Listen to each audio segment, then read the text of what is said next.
We almost got a divorce the first year of our marriage. Should I tell you why? Please. The hamper's here.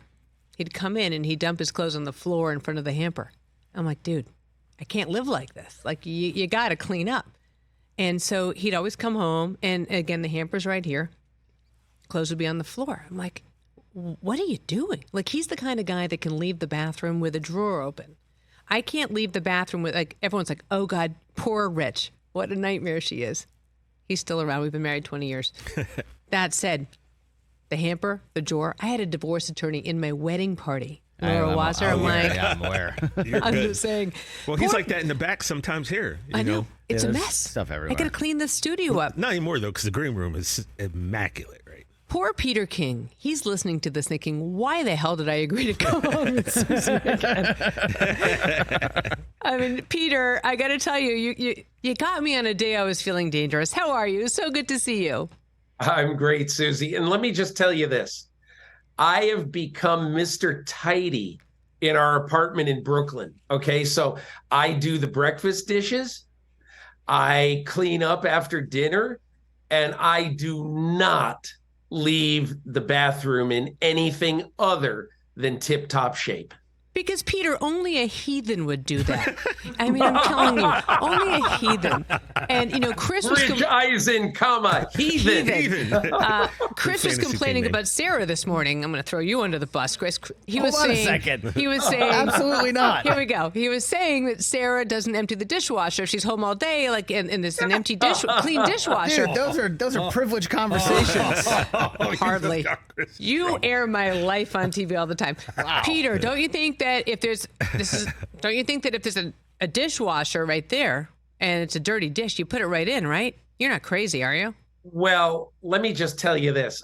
Ann King gets a little bit upset with me because I like to actually wash the dishes. Ooh, she likes to put the dishes in the dishwasher because it saves water. And so we sort of have our sometimes our tiffs about washing dishes in the sink or putting them right in the dishwasher. But I don't leave dirty dishes in the sink. See, this is why people come here to the Rich Eisen Show, for content just like this, okay? Because this is really what's important. And I'm sure, by the way, the phone lines will light up just to complain about all this stuff. It's perfect. Peter, am I catching you on the way? Did Rich tell me that you're going to watch Deion this weekend? Yeah, I'm going to go to the Colorado USC game. I'm looking forward to that. One of the things I have just been fascinated about, or fascinated to see in the last month, is that Deion Sanders, who for years was the most interesting story in sports, is again the most interesting story in sports in about his sixth iteration as a sportsman. So I never really thought that I would say that, yeah, that Deion Sanders, he's doing the same job as Nick Saban, and he's doing it incredibly well, but he is, obviously. What was the first time that you met him, Peter? Oh, well, probably I'd say the first kind of interesting time that I had with him was in 1992 when he was playing baseball for the Atlanta Braves, and he wanted a new contract with the Atlanta Falcons. He was the best corner in football, wanted to be paid like a quarterback. And so he said, okay, I'll show you. I'm going to play baseball. So he was playing with the Atlanta Braves, and one day, Deion, at the time in 1992, Sports Illustrated was every bit as powerful as ESPN, maybe even more so. So I went to visit him in Pittsburgh. I actually went to his hotel room in the downtown Hilton in Pittsburgh, and I knocked on his door, and he had taken an O for that day against Tim Wakefield. And I knocked on his door, and he comes to the door, no shirt on, glistening with sweat, with a bat in his hand, and he was taking practice swings in front of the mirror. And he was talking about how I got to get out of this slump. So, but I'll never forget that week in Sports Illustrated, the cover was basically Which Way, Deion, and it had half of Deion's face with a baseball cap on and the other half with a football helmet on. You know, and you say that, and you just think about the impact that he has had on sports for so long. Will he have had a bigger impact as a coach or a player? I mean, we're still at kind of in the adolescent phases of that. and we'll see. But I think people need to remember about what was going on in sports 30 years ago. And I'll just tell you this. Deion Sanders was the best cover corner in football at that time. And in that same year, he led the major leagues with 16 triples in 97 games, just 97 games. Hit 16 triples. He homered off Oral Hershiser and David Cohn. So, I mean, this guy was the bomb. He was the greatest. And so I think we all have to realize, I mean, this is a guy who hit 517 in the World Series. But I think we all have to realize that, yes, it's okay to be a prisoner of the moment, to say this is incredible what he's doing as a coach. And I think it is. But he was pretty incredible 30 years ago, too. What's your favorite Deion football story? Well, my favorite story was the time that, I mean, this is terrible. This is very selfish. Oh, good. We like that here. I was working for ABC Monday Night Football for 2 years in 94 and 95. And I remember, or was it 95 and 96? 2 of those years. But anyway, I remember I asked Deion at the time if I could interview him Monday during halftime for the game. They were, he was the big story at the time. He was going to have a little surgery on Monday. So I went and interviewed him when actually he was just still groggy from the surgery.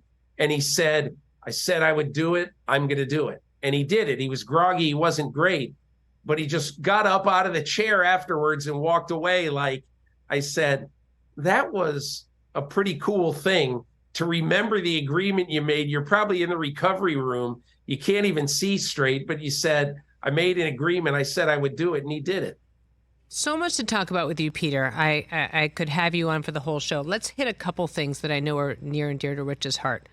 What do you make of what's happening across the bridge from you with the Jets, with Aaron Rodgers opining from 3,000 miles away, Joe Namath, Trevor Siemian, Zach Wilson, just the total hot mess that is the New York Jets? I mean, they just got kicked in the stomach, or maybe a little lower, when they were planning all for one thing. And that was to have Aaron Rodgers be everything for this franchise. So what do you do when that happens? You try to make this player who you had hoped to have a redshirt year under Aaron Rodgers, you try to get him ready to go. Clearly, he's not ready to go. And I see all this criticism. Oh, Salah's an idiot. How come he can't see this? Salah sees it. He just can't say it.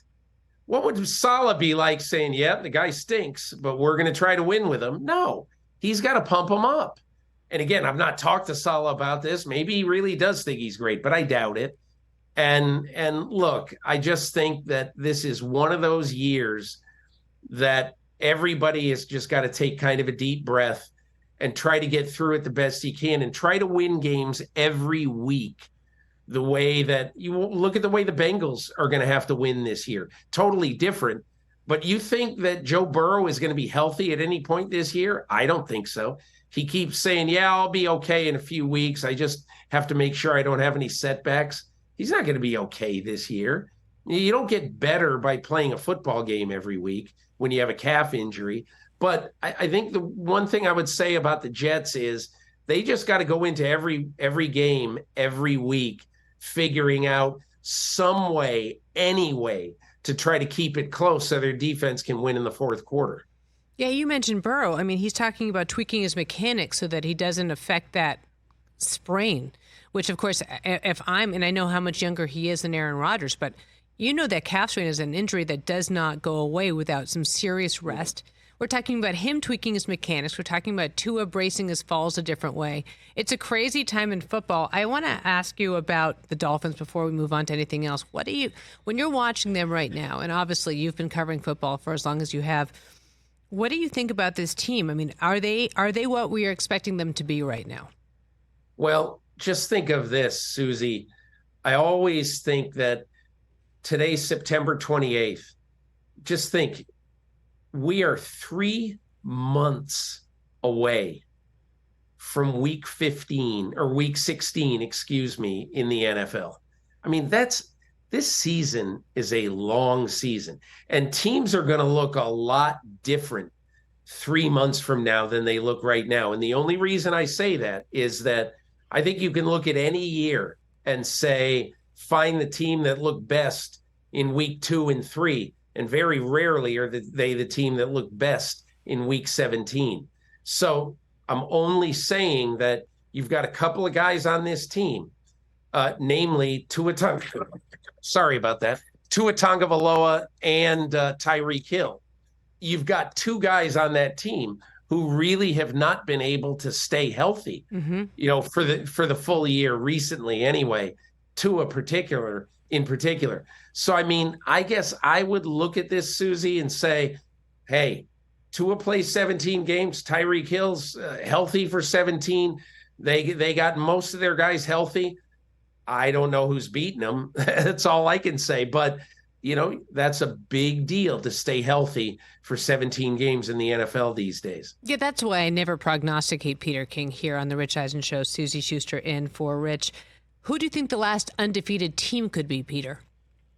Well, I don't know. Are there any left? I mean, what? There's 3 undefeated teams now? I don't know. I mean, the Dolphins are going to have a really tough time in Orchard Park this weekend. We all know that. I would say if I had to pick one, I'd pick the Eagles because I think they do so many things well. They've proven time and again that they can triumph over adversity. I mean, I'm still, when I look back at the Super Bowl last year, I'm still a little bit surprised that they didn't win that game. But, look, I think I would guess Philadelphia. But again, look, I think San Francisco and Miami are both capable right now of winning the Super Bowl, when it's played. One more week left on the PUP list for Jonathan Taylor. Where do you think he ends up? I think that he's going to be, I didn't think this until recently, but yes, I really think he's going to be traded. And I think he's going to be traded. I don't know where, Suzy. I don't have a good feel. I thought for a long time it actually might be Miami. But now with Devon Achane and obviously Raheem Mostert showing that they can carry the load in Miami, they won't. I think it's going to have to be a team whose running game is really struggling, but who think that they've got a chance to go a long way this year.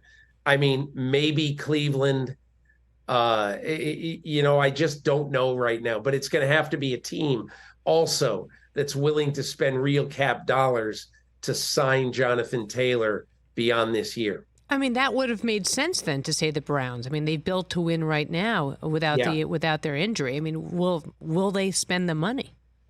That's the question. They have the money. Look, Andrew Berry, I think, is an excellent young general manager. He could figure it out if they want to.